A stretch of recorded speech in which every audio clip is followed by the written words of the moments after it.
Astronaut Mark Kelly described the moments this last 10, 11 days in that hospital room next to his wife. He says he reads to her, he tells her he loves her, though he did say that he has yet to share with her any of the horror of that Saturday. He does remember how he learned and what it was he learned in those first few hours. For the first time, we heard about the moment astronaut Mark Kelly got that call that his wife had been shot. Giffords' chief of staff calling him at home in Houston. And I had to look, I actually literally looked at my phone to say, did Pia really call me? I mean, was I just like imagining this? Like, I mean, could this be possible?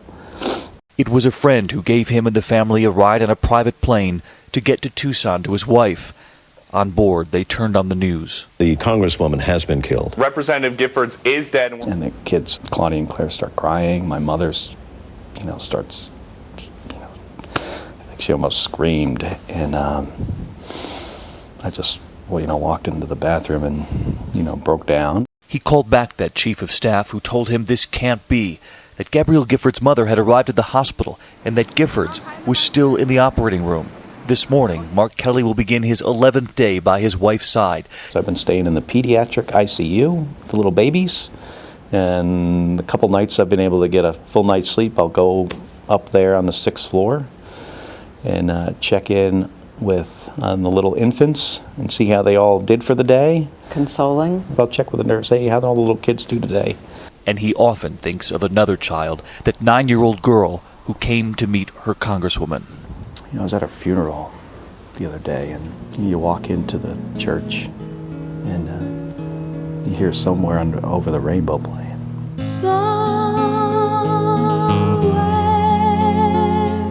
But for a 9-year-old girl to die, just because she was interested in democracy, I mean, it's just not fair.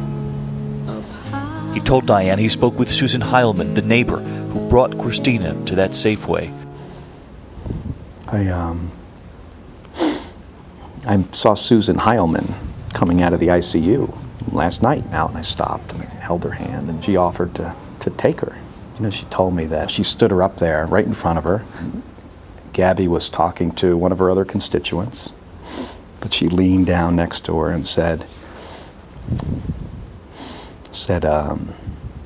someday, you could grow up and be like Gabrielle Giffords. And those were the last words she heard.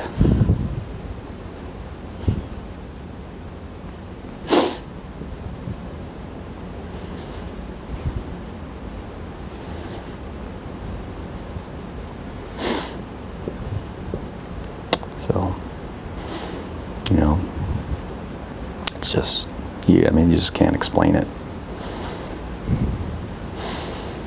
That's going to be one of the hardest things. How do we explain to Gabby that Gabe Zimmerman has died? How do I explain to her that there's a 9-year-old girl that was standing in front of you, looking up to you, and now she's gone too? How many more days can you sit by her side holding her hand? How many more days can you do it?